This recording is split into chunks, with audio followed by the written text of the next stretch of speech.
สบายดีตอนเช้าพี่น้องทุกคนยินดีต้อนรับเข้าสู่การเข้าเฝ้าเดียวในเช้าวันใหม่อีกครั้งมื้อนี้สำหรับหัวข้อของพวกเขาจะเป็นฤทธิ์อำนาจเพื่อการหับไส้และการเป็นพยานถ้าว่าพี่น้องมีพระคัมภีร์อยู่ในตอนนี้เปิดไปอยู่ในกิจการบทที่1ข้อที่8และบทที่4นะจะข้อที่1จนฮอดข้อที่13ให้พ่ออ่านพร้อมกันกิจการบทที่1ข้อที่8กล่าวว่าแต่เจ้าทั้งหลายจะได้รับพระราชทานฤทธิเดชเมื่อพระวิญญาณบริสุทธิ์เจ้าจะเสด็จมาถึงพวกเจ้าและพวกเจ้าจะเป็นพยานให้แก่เฮาในนครเยรูซาเล็มตลอดทั่วแคว้นยูดาห์กับแคว้นซามาเรียจนถึงที่สุดปลายแผ่นดินโลกและกิจการบทที่4ข้อที่7หาข้อที่13นะเมื่อพวกเขาได้ให้ทานทั้งสองยืนอยู่ท่ามกลางตนแล้วจึงโจทย์ถามว่าแม่นโดยฤทธิ์อำนาจและนามของผู้ใดที่พวกเจ้าทำการนี้เปโตรผู้ที่เต็มล้นด้วยพระวิญญาณบริสุทธิ์เจ้าตอบว่าบรรดาทานผู้นำประชาชนและบรรดาเฒ่าแก่ที่นับถือวันนี้ถ้าท่านทั้งหลายโจทย์ถามข้าพเจ้าทั้งสองถึงคุณงามความดีที่มีแก่คนเปียว่าเราได้ดีปกติด้วยอย่างใดก็ขอให้พวกท่านทุกคนคือประชาชนอิสราเอลทั้งหมดฮู้ว่าที่ชายคนนี้ถึกทรงโปรดให้หายดีเป็นปกตินั้นก็โดยฤทธิเดชแห่งนามสื่อของพระเยซูคริสต์เจ้าไทนาซาเรตผู้ที่ท่านทั้งหลายได้คึงไว้ที่ไม้กางเขนและผู้ที่พระเจ้าได้ทรงบันดาลให้เป็นคืนมาจากตายพระเยซูเจ้าองค์นี้แหละแม่นผู้ที่มีคำเขียนไว้ในพระคัมภีร์ว่าหินที่พวกท่านผู้เป็นสร้างก็ได้ปะทิ่มบ่ยอมใช้ถือว่าบ่มีคุณค่าหยังก็ได้กลายเป็นหินเสาเอกในผู้อื่นความรอดพ้นนั้นบ่มีด้วยว่าบ่มีน้ำซื่ออื่นใดทั่วใต้ฟ้าที่ทรงประทานแก่มนุษย์เพื่อให้เฮาทั้งหลายต้องได้พ้นบรรดาสมาชิกสภาสูงสุดต่างก็งึดประหลาดใจเมื่อเห็นเปโตรกับโยฮันมีความกล้าหาญเช่นนี้และฮู้ว่าทานทั้งสองเป็นคนสามัญธรรมดาและขาดการศึกษาพวกเขาฮู้ว่าทานทั้งสองเคยเป็นผู้ใกล้ชิดกับพระเยซูเจ้าพวกเขาคุ้นเคยกับพระคัมภีร์กิจการบทที่1ข้อที่8กันดีเนาะพระคัมภีร์ข้อนี้เกิดขึ้นหลังจากที่พระเยซูคริสต์ได้ฟื้นคืนพระชนเนาะอยู่ในข้อที่4หาข้อที่7พวกเขาจะสังเกตได้คือกันเนาะในเวลาที่พวกเพิ่นมาเต้าโฮมกันเนาะพระองค์ก็คือพระเยซูได้สั่งพวกเพิ่นว่าอย่าออกไปจากนครเยรูซาเล็มเด้อเนาะแต่ให้คอยรับของประทานเนาะที่พระบิดาเจ้าของเฮาได้สัญญาไว้เนาะว่าจะมอบให้กับพวกเจ้านะโยฮันให้บัพติศมาพวกเจ้าด้วยน้ำแต่ในบ่เท่าใดวันนี้ต่อไปนี้พวกเจ้าจะได้รับบัพติศมาโดยพระวิญญาณบริสุทธิ์เจ้าเนาะเพราะฉะนั้นเมื่อพวกอาคาสาวกเต้าโฮมกันอยู่เนาะเพื่อพบพระเยซูเจ้าพวกเพิ่นจึงถามพระองค์ว่าข้าได้พระองค์เจ้าเอ๋ย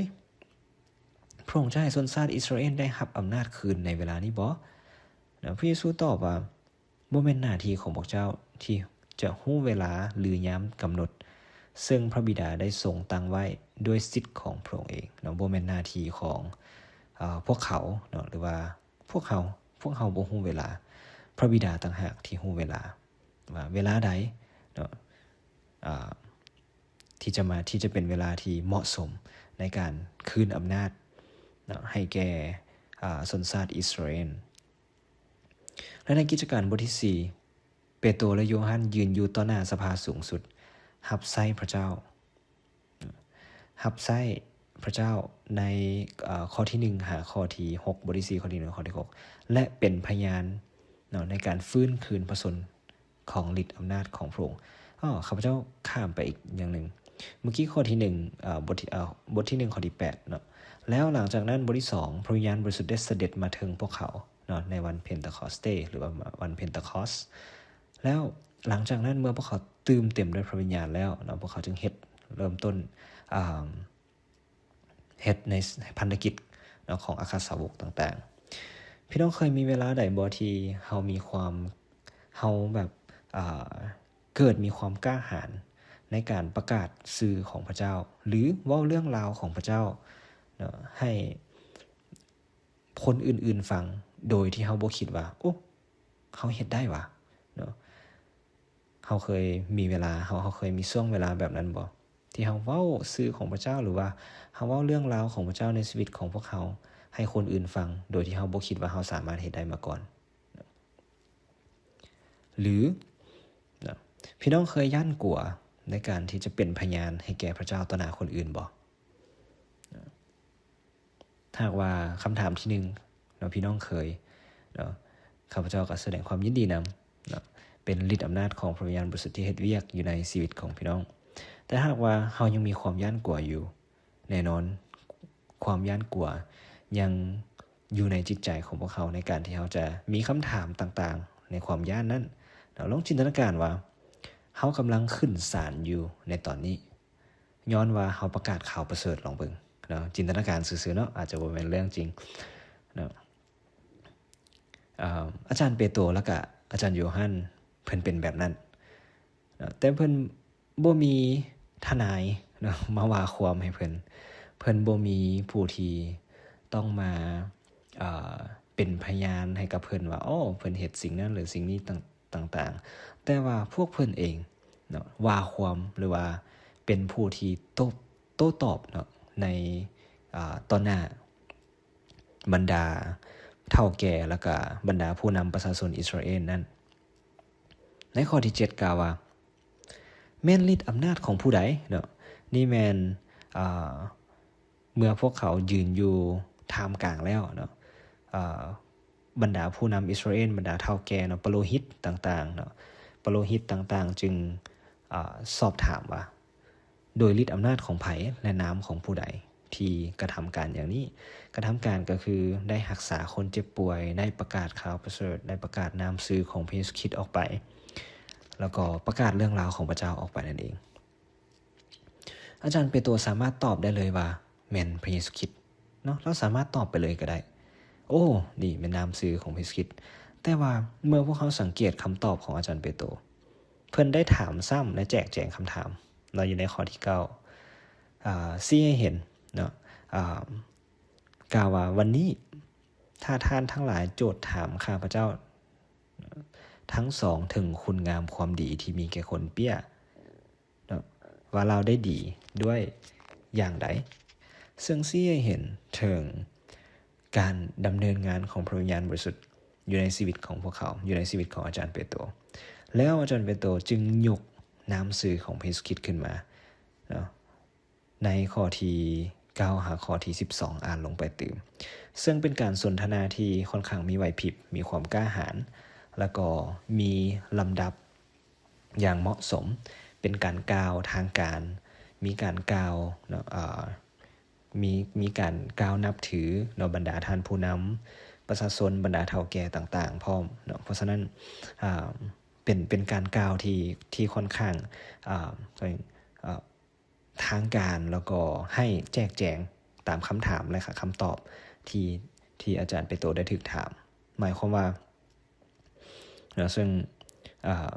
พวกท่านจะกล่าวโทษพวกข้าพเจ้าประมาณว่าพวกท่านจะกล่าวโทษพวกข้าพเจ้าย้อนเฮ็ดให้คนเปี้ยหายดีแบบนั้นบ่ประมาณนั้นแล้วยังบ่เพียงแต่เท่านั้นอาจารย์เปโตรยังบอกนามชื่อของพระเยซูคริสต์เจ้าไทยนาซาเรต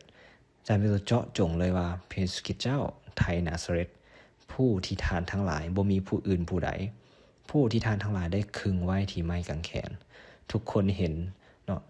หลายๆคนได้เห็นว่าพระเยซูได้ถูกคึงไว้ที่ไม้กางเขนและผู้ที่พระเจ้าบัดนี้มนุษย์เป็นผู้ที่คึงพระองค์ไว้ที่ไม้กางเขนพระเจ้าเป็นผู้บันดาลให้คืนมาจากความตายเนาะเพราะฉะนั้นนี่จึงเป็นลักความเชื่ออย่างมั่นคงหลายว่าพระเจ้าได้คืนทรงฟื้นคืนพระชนให้กับพระเยซูคริสต์แล้วบ่เพียงแต่เท่านั้นในข้อที่11พระเยซูเจ้าองค์นี้แหละแม่นผู้ที่มีคำเขียนไว้ในพระคัมภีร์ว่าหินที่พวกท่านเป็นสร้างก็ได้ปะทิ่มบ่ยอมใช้ถือว่าบ่มีคุณค่าหยังได้กลายเป็นหินเสาเอกซึ่งอาจารย์เปโตรเว้าอยู่ในเพลงสรรเสริญบทที่118ข้อที่22บ่อยู่ในผู้อื่นเนาะความรอดพ้นบ่มีด้วยว่าบ่มีนามชื่ออื่นใดทั่วไตรฟ้านี้ทรงประทานแก่มนุษย์เพื่อให้เฮาทั้งหลายต้องได้พ้นเนาะพี่น้องสังเกตเพิ่งความกล้าหาญนั้นความกล้าหาญที่ อาจารย์เปโตรกล่าวต่อหน้าอาจารย์เปโตรกล่าวต่อหน้าบรรดาผู้นำประชาชนบรรดาเฒ่าแก่หลายๆคนทั้งปโลหิตมหาปโลหิตต่างๆที่สอบถามแต่ว่าเรากล่าวด้วยความมั่นใจนะเพราะฉะนั้นจึงเฮ็ดให้พวกเขางึดง้อประหลาดใจนะและเห็นและเห็นอาจารย์เปโตรแล้วก็อาจารย์โยฮั่นเห็นความกล้าหาญเช่นนี้ฮู้ว่าท่านทั้งสองนี่เป็นคนสามัญธรรมดาขาดการศึกษานะพวกเขาเจ้าฮู้จักกันดีเขาเจ้าฮู้จักอาจารย์เปโตรและอาจารย์โยฮั่นดีแต่ว่าพวกเขาฮู้ว่าท่านทั้งสองเคยเป็นผู้ใกล้ชิดกับพระเยซูเจ้านะพี่น้องพวกเราที่เป็นผู้เชื่อจะพบกับความท้าทายคำถามและบททดสอบในการดำเนินชีวิตประจำวันในมื้อนี้พี่น้องอาจจะถูกถามก็ได้ว่าเป็นหยังพี่น้องจึงเชื่อในพระเยซูคริสต์นะแต่บ่แม่นเพื่อให้เฮาย้านกลัวแต่เพื่อให้เฮาเป็นพยานให้แก่พวกเขาให้เฮาเป็นพยานให้แก่พระเจ้าต่อพวกเขาต่างหากอย่าย้านกลัวในเมื่อพวกเขาถูกตั้งคำถามแต่จงเป็นพยานถึงการเปลี่ยนแปลงที่พระเจ้าได้เฮ็ดในชีวิตของพวกเขาให้คนอื่นฟังสุดท้ายพี่น้องชื่อเลข1แล้วก็เลข8และเลข4และเลข8ไว้1848แล้วไว้ว่าย้อนฤทธิ์อำนาจของพระวิญญาณของพระเจ้าบ่แม่นฤทธิ์อำนาจของเฮาเองบ่แม่นกำลังแห่งของเฮาเองความเฉลียวฉลาดหรือแม้กระทั่งการเรียนการศึกษาของเฮาแต่ว่าด้วยฤทธิ์อำนาจของพระวิญญาณบริสุทธิ์เจ้าที่เฮ็ดให้เฮาเกิดมีความกล้าหาญในการกล่าวพระนามของพระเจ้าออกไปนะเพราะฉะนั้นฤทธิ์อำนาจเดียวกันที่เฮ็ดให้อาจารย์เปโตรและก็อาจารย์โยฮั่นยืนอยู่ต่อหน้าปโลหิตผู้นำชนชาติอิสราเอลทุกๆคนและมีความกล้าหาญเช่นนั้นก็เป็นฤทธิ์อำนาจเดียวกันที่อยู่ในตัวของพี่น้องคือฤทธิ์อำนาจของพระเจ้าถ้าเขาจะมีสิ่งใดเนาะที่พี่น้องมีความย้านกลัวให้พี่น้องอธิษฐานที่จะขอความกล้าหาญต่อพระวิญญาณบริสุทธิ์เจ้าเนาะและสุดท้ายพวกเขาชื่อว่าท่านทั้งสองเคยเป็นผู้ใกล้ชิดกับพระเยซูเจ้าเนาะพี่น้องคำนี้เป็นสิ่งที่ข้าพเจ้ามากหลายคือกันจะมีสิ่งใดดีไปกว่าการถึกรับรู้ว่าเฮาเป็นผู้ใกล้ชิดกับพระเยซูคริสต์แม่นบ่โอ้ผู้นี้เด้อเป็นผู้ใกล้ชิดกับพระเยซูคริสต์เจ้าแล้วข้าเจ้ามีความกล้าหาญแบบนี้ข้าเจ้ามีความเด็ดเดี่ยวมีความเข้มแข็งความเชื่อที่มั่นคงในการดำเนินชีวิตขอพระเจ้าอวยพรพี่น้องและให้พระวิญญาณบริสุทธิ์ที่จะนำพาพี่น้องในการดำเนินชีวิตในการเฮ็ดเวียกในการเรียนและในการเป็นพยานในการรับใช้พระเจ้าต่อไปให้พวกเราอธิษฐานพระเจ้าพระบิดาขอบคุณพระองค์สำหรับเวลานี้ที่พระเจ้าได้นำพาพี่น้องทุกคนในวันนี้ขอพระเจ้านำพาพี่น้องทุกๆคนด้วยพระวิญญาณของพระองค์ด้วยอธิษฐานในพระนามของพระเยซูคริสต์เจ้าอาเมน